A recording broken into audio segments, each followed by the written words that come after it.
But so that's the only thing for that one. Now I've not really ever spoken to anyone who stayed there who's had an experience. I know that there's a couple of stories floating around. I've never been able to verify anything other than that feeling that I had when I went in this area of what is today the commercial kitchen, and the washroom, which made me laugh because of the running water. Because I don't know, is it like maybe the spirits are attracted to running water? I'm still trying to figure it out. Because they do say that's a common phenomenon. Yeah, yes. That's a common phenomenon. And so this is not the first, second, third, fourth, or fifth time that this is, I've heard this or I've experienced it myself, like on a location. But I don't have a lot about the Oban Inn. That was just, I always found that the history of the property was quite fascinating. But, in terms of the story, I don't know. I felt it was more residual energy than an actual haunting. And that's just my take on it, right? If anybody is actually out there that's had an experience, I would like to hear it. Right? I would like to hear that. So, yeah. So anything else, Ian? Any other experiences you've had in town there? And I know that you had a story in a book.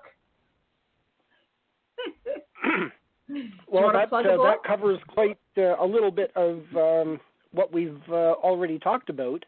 Right. Anyway, the book is called, sort of based on our show title here today, it's called The Ghosts of Niagara on the Lake. And it's really, really a great book. And if anybody out there wants to know in much more detail any of these ghost stories surrounding Niagara on the Lake, go and buy this book.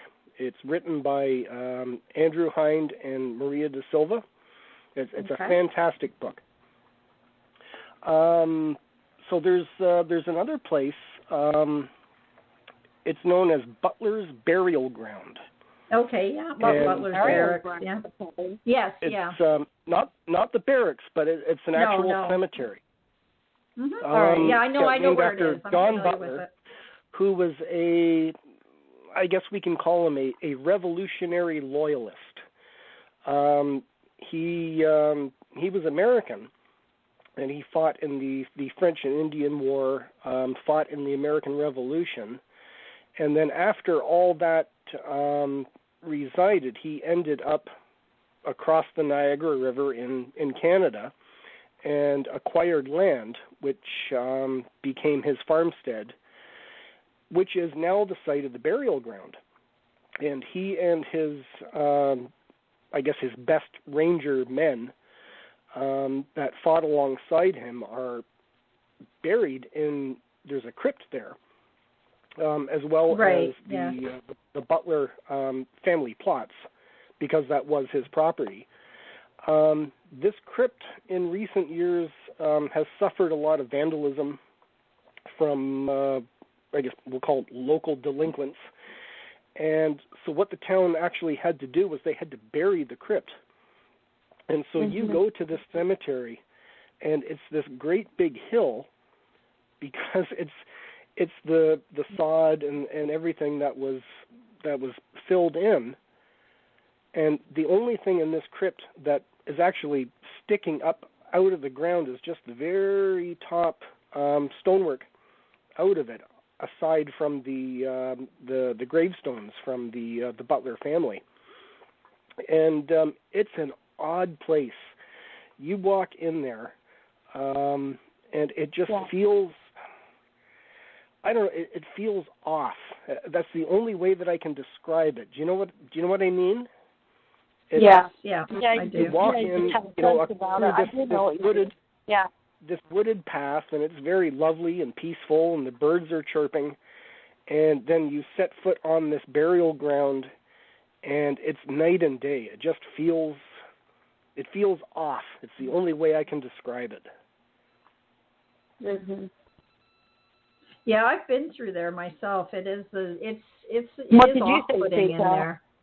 I found I got the same kind of vibe off it. Yeah, it's quite off-putting there, although there's a lot of areas around there that are somewhat off-putting. I mean, even the outside grounds of the fort I've had some crazy experiences in Niagara on the Lake, and not just Niagara on the Lake itself. Actually, I should say I've had some experiences within Queenston Heights themselves and a number of other places that go beyond explanation, and for stepping outside of the town, just to the outside where the sort of 1812. I had a really interesting experience, and I just want to touch on this because it kind of ties two together.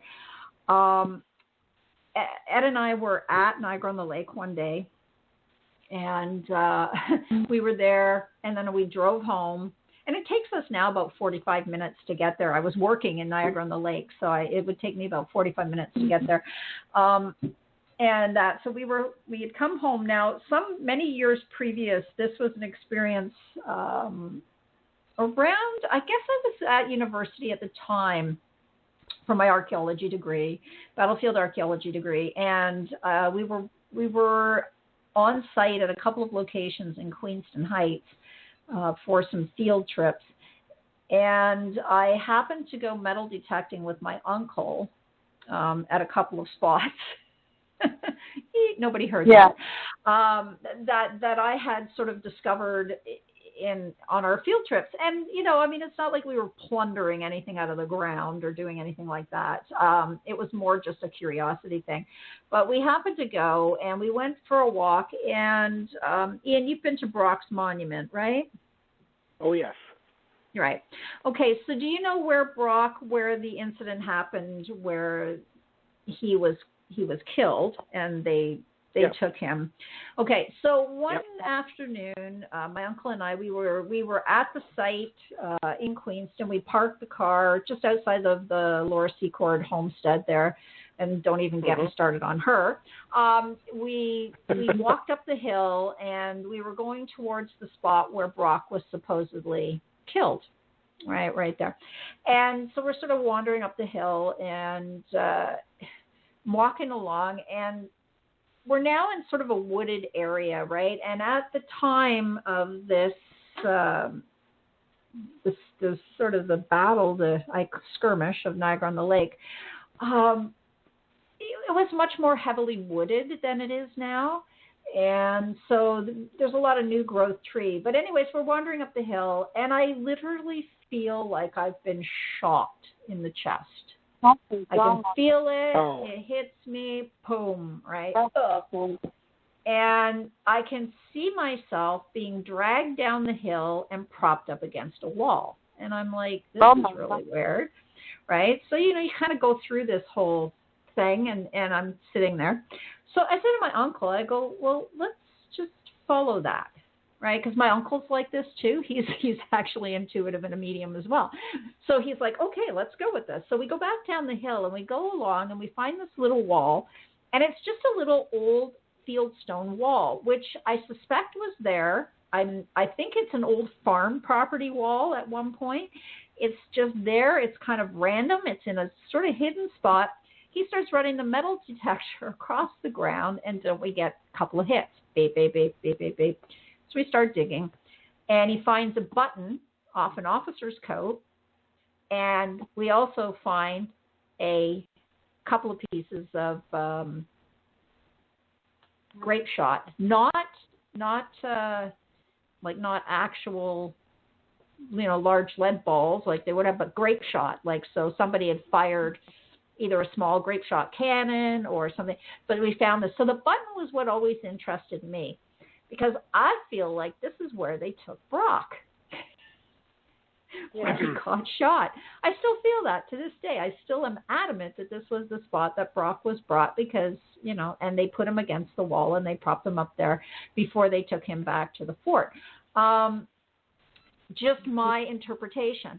So that being said, last summer, I guess it was last summer, I'm home.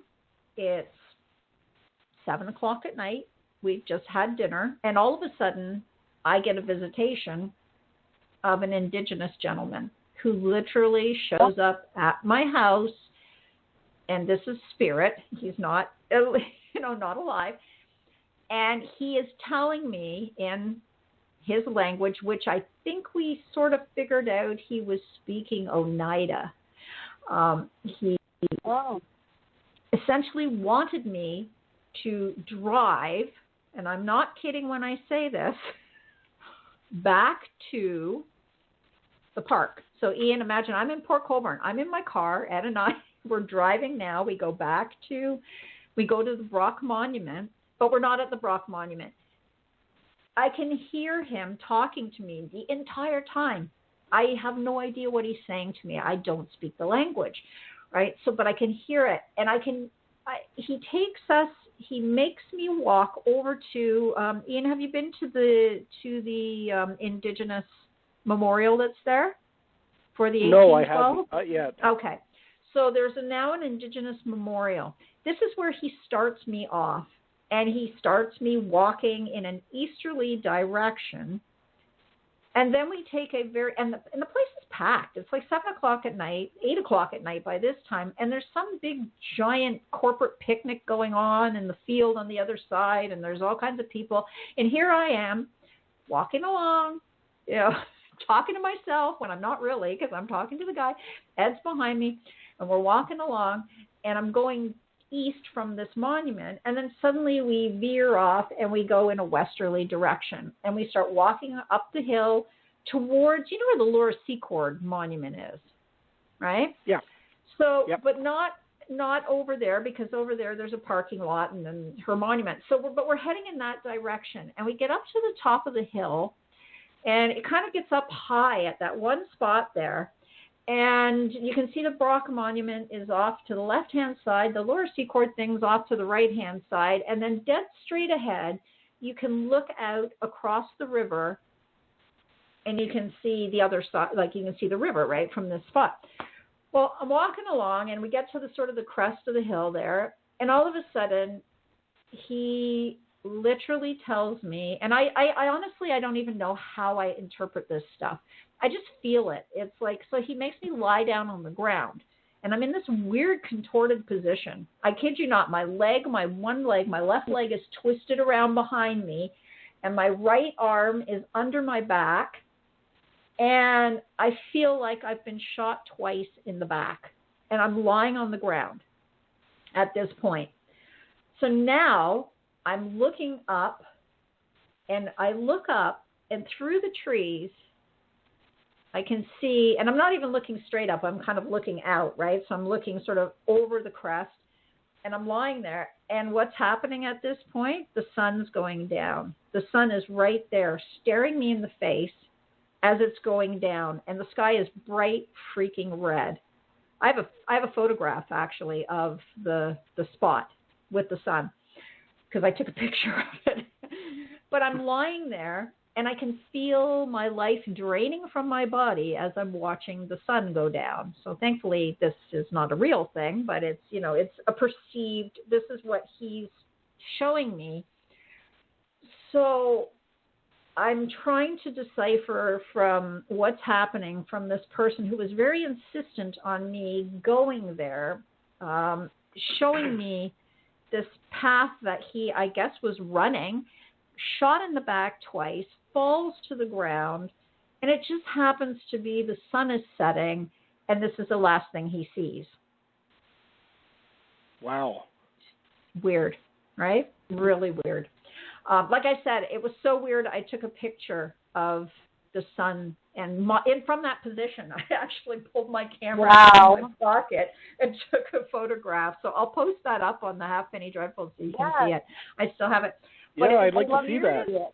The weirdest experience, right? And it's like I don't speak the language, and sometimes that frustrates me because I know that what they're trying to tell me is important, and I know he told me his name, and usually I get Ed to try and write these things down for me, right?